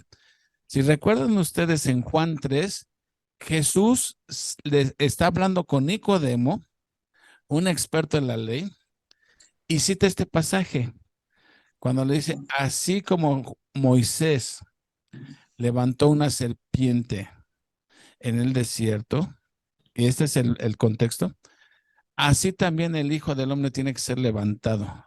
¿Para qué? Para que todo aquel que en él cree no se pierda, mas tenga vida eterna. Juan 3:16. Entonces vean la similitud que hay. En el tiempo de Moisés, ver la serpiente era un acto de fe y lo salvaba. ¿Estamos? Hoy en día, todos nacemos mordidos por la víbora. Todos. Y a menos de que volteemos a la cruz, moriremos. Vean, por eso Jesús utiliza este ejemplo de Jesús y Nicodemo. Todos nacemos mordidos por la víbora de cascabel. Lo único que te salva de morir es voltear por fe a la cruz y vivirás. El que cree en mí tiene vida eterna, dijo Jesús. ¿Sí? Ahora fíjate, el problema con Moisés que eran las serpientes. El remedio que fue una serpiente. El problema de nosotros, ¿cuál es? El pecado. ¿Qué hizo Dios con Jesús? Lo hizo pecado. ¿Entiendes? Ven como si fuera homeopatía. Lo mismo que causa la enfermedad es lo que te da el remedio. ¿Sí? ¿Me voy explicando? Eso, entonces ese comentario quería hacer de la gran similitud, lo que implica es, ¿por qué Jesús saca el ejemplo de Moisés? Porque es exactamente lo mismo que hoy en día tenemos que hacer. Todos nacemos en pecado, directito al infierno, vamos a morir, a menos que veas por fe a la cruz, vivirás. ¿Sí? Otra cosa que comentaste, Brendis, de la serpiente de bronce que hizo Moisés, la convirtió en ídolo, un objeto de adoración. Las cosas no cambian, Brendis, no cambian. No sé si se han fijado, además de los objetos de madera, de plata, lo que sea, el trabajo, el esposo, la esposa, el coche, el fútbol, lo que sea, ídolo. ¿No se han fijado también que hay mucha gente que hace de la Biblia un ídolo? Ponen la Biblia abierta en su casa como si eso fuera un objeto de adoración que les espanta al chamuco, los malos espíritus. La tienen abierta y luego en el Salmo 23 también, o en la página que quieras, 91. En el Salmo 91. Como si eso fuera lo que te da protección, el tener la Biblia abierta. O sea, hacen de la Biblia, pues, para ver si me explico, un fetiche. ¿Sí? le atribuyen cierta confianza, hacen de la Biblia un objeto de adoración, de protección. Cuando no la leen, nada más está ya abierta, empolvándose. Pero, ¿qué dice Jesús? El que guarda mis mandamientos. El que tiene mis mandamientos y los guarda es el que me ama. Entonces, la Biblia es para llevarla en el corazón, no tener la idea de adorno en tu casa abierta y darte tus golpes de muy religioso, muy religiosa, porque tienes una Biblia abierta. Lo único que estás haciendo es haciendo de la Biblia un objeto de idolatría. ¿Sí? Otra cosa que te oí comentar, y dijiste bien. Cuando las cosas marchan bien en nuestras vidas, no tenemos una fe inquebrantable, ¿sí? No hay deudas que pagar, no hay enfermos en casa, todo va viento en popa, ¿sí? Pero realmente eso no es así Dios como aprueba tu fe. Dios te manda pruebas, ¿sí? Han dicho que, mira, ¿ustedes conocen las palmeras que crecen en las costas? Enormes, enormes. ¿Saben por qué?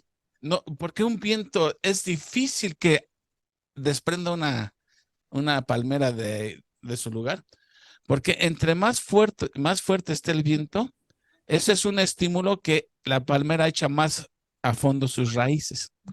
Y entre más sopla el viento, más profundiza sus raíces, o sea, se arraiga más. Dios así es como trabaja. Entre más está lloviendo en tu milpita, Dios te está enseñando a arraigar más tus raíces en la fe. Sí.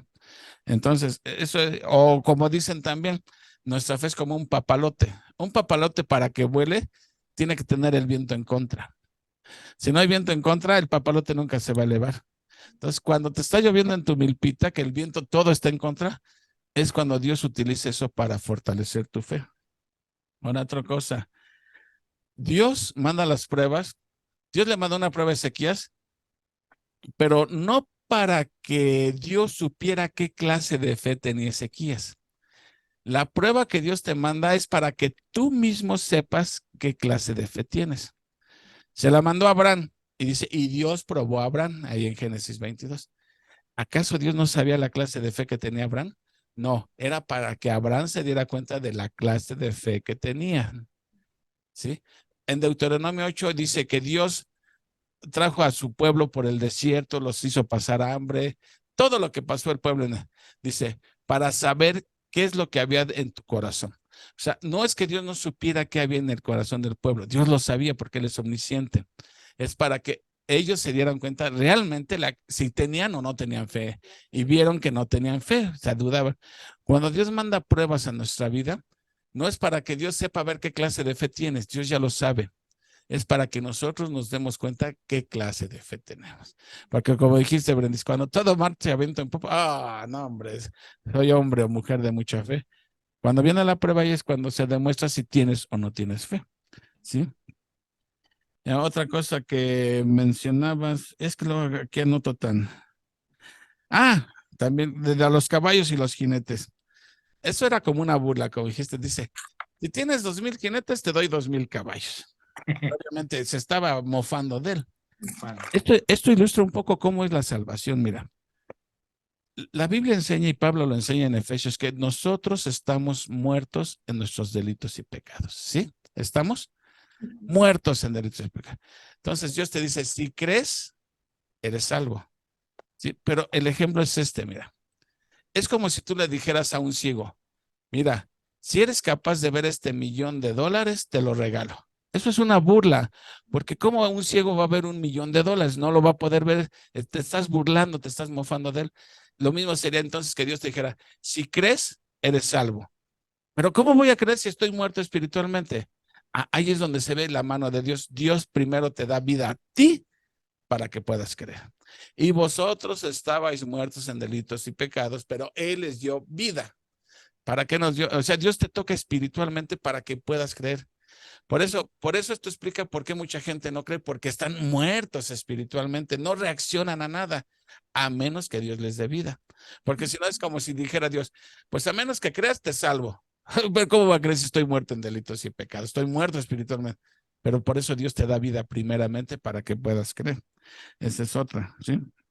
Y otra cosa que mencionaste, Brendis, es, bueno, es que esto ya más bien es bueno, lo estoy dejando para el último, que Ezequiel, la estrategia de Sennacherib, no, ese Rabsacés, era intimidar al pueblo. Y esa es la estrategia de Satanás, siempre querernos meter miedo. Pero dicen, las mentiras de Satanás se combaten con las verdades de Dios. En el día que temo, yo en ti confío. Todos hemos sentido alguna vez temor de algo, de lo que sea, pero es cuando ahí viene la prueba de fe, yo en ti confío, ¿sí? Otra cosa que mencionaste que ya regresé. Ya. Ay, qué bárbaro. Y desde hace rato me está saliendo una señal de que su internet está inestable. Y eso que estoy con Total Play. Ah, no, ya estoy con No, Megacable. ya cambiaste por cambiar. Ahora estoy en Megacable. Bueno, la cosa es hasta que les decía yo que, decía el comandante de los asirios, ¿quién te va a poder salvar? Los dioses ajenos han fallado, que ni Jehová tu Dios te puede salvar de mi mano. Y me vino a la mente cuando ustedes recuerdan la historia del Titanic, la sabiduría humana estaba tan orgullosa y tan engreída de su obra maestra de navegación, que se acuerdan que dijeron, este barco ni Dios lo podría hundir. ¿Y qué sucedió? La noche que zarpó el Titanic, esa noche Dios se los hundió. Primer viaje. Arrogantes, ¿no? Me acuerdo también cuando despegó el Apolo 13, que 60 segundos después de despegar, explotó. Eso es la mano de Dios, o sea, contra la arrogancia del hombre. Entonces, y por último ya, decías que esto fue como con lo que terminaste, que, ¿qué va a hacer Ezequías en el próximo capítulo? Bueno, por lo poquito que leí, porque me espero a sus exposiciones, consulta a Dios. ¿Cómo lo consulta? A través de Isaías, ¿no?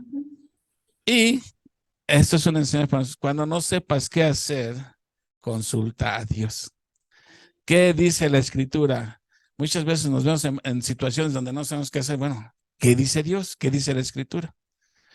Y esos son mis comentarios. Había más, pero ya se me perdieron. Pero bueno, como ya se me está durmiendo Armandito, ya aquí, adelante, continúenle. Bueno, ya se me volvieron a congelar. Bueno. Ay, Dios. Muy bien. Sí, ya entró, ya entró. Creo que ni me escucharon nada, pero bueno. No, sí, se Sí, se escucha. escuchó. Bueno, Muy buenos todos. eso es todo. Nada más era para puntualizar esto, ¿no? O ampliar lo que estuvo enseñando Brendis. Entonces, en resumen, es no ser soberbios,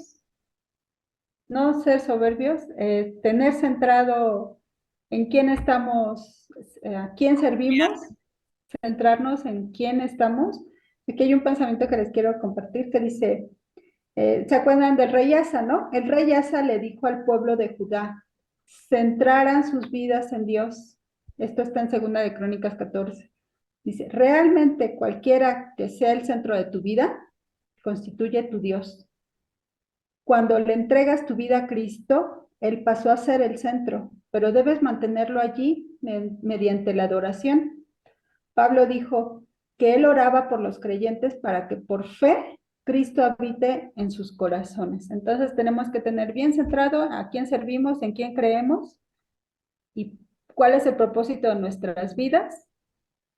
El propósito de nuestras vidas es Jesús y estamos para cumplir sus propósitos. Entonces, que no se nos olvide, que estemos bien centrados en eso y no se nos olvide, porque cualquier cosa que pongamos antes de Dios, lo hacemos un ídolo y es idolatría, ¿no? Entonces, me gustó mucho este capítulo y la verdad es que yo cada que leo los capítulos, ay, no sé si sea yo, pero yo quedo así asombradísima y me maravilla y me encanta leer esta historia de Israel.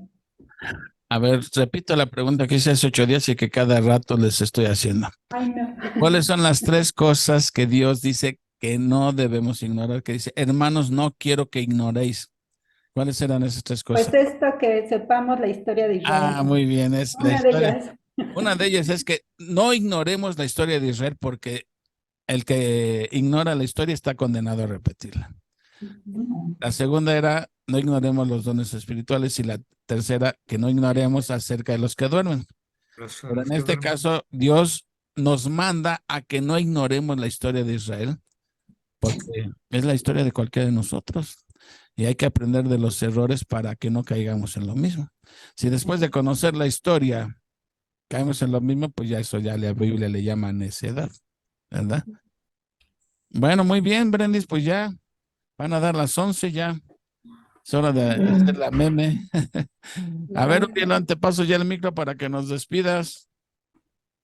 Claro, claro que sí. Vamos a invitar a Patti para que, La hermana Pati. a la hermana Patti, que llegó, pero sí alcanzó a escuchar, gracias a Dios, y llegó con mis hijos, llegaron bien, gracias a Dios. Gracias a Dios, qué bueno. Vamos a invitarla a que ore. Gracias a Dios. Sí, bueno, pues ya, hola a todos y buenas noches y vamos a orar. Señor y Padre bendito, Señor, gracias estamos en este día por la oportunidad que nos das nuevamente de estar en nuestros hogares, Señor. Gracias, Señor, por la oportunidad que nos das a nosotros como familia y a nuestros hermanos, Señor, en seguir edificándonos, Señor, y en seguir aprendiendo acerca de tu palabra, Señor. Ayúdanos, Señor, a que tus preceptos los guardemos en nuestro corazón, Señor, para que también nuestro caminar, Señor, nuestro actuar, pues dé evidencia, Señor, de que somos diferentes, de que somos hijos tuyos, Señor, que somos parte de tu linaje, Señor. Pedimos por esta noche, Señor, que tengamos un descanso reparador. Te pedimos por cada una de las familias, Señor, que se reúnen el día de hoy, Señor, también, que también sus hogares, Señor, sean cuidados, prosperados, Señor, y que también podamos descansar y estar listos para el día de mañana. Agradecemos, Señor, por las bendiciones recibidas, Señor, inmerecidamente, Señor, y agradecemos, Señor, también la oportunidad, Señor, que sigues dando de que este estudio continúe, Señor. Agradecemos la vida de nuestros hermanos que han enseñado, Señor, sígueles prosperando en conocimiento, Señor, y también utilízalo, Señor, a ellos y a nosotros para que seamos instrumentos para que la gente conozca acerca de pues, de tu evangelio, Señor, que es lo que salva. Todo esto te lo pedimos y agradecemos en nombre de tu Hijo Jesucristo. Amén. Amén. Amén. Amén. Pues muchas gracias, doña Magda, Betty, fue un gusto tenerlas nuevamente. Esperamos verlas la próxima semana. Ahora que doña Magda ya está estrenando ojos y hasta azules se los pusieron para que no digan. Ahora ya es ojiazul. Espero verlas la próxima semana. Que Dios les bendiga. A Pati, Uriel, Dios les bendiga. Armandito y Brendis, thank you very much. Gracias. Gracias por la Gracias. Ustedes no exposición. se pierdan el próximo capítulo, a la misma hora, mismo canal. Ya le dejaste un Muy paquetote a bien. Armandito, ¿eh? Bien bueno. Bien, bueno. Que Dios les bendiga a todos y buenas noches. Gracias. Cuídense. Igualmente. Buenas Besos, noches. saludos. Bye, Bye. Dios les bendiga. bye. Bye. Bye, bye.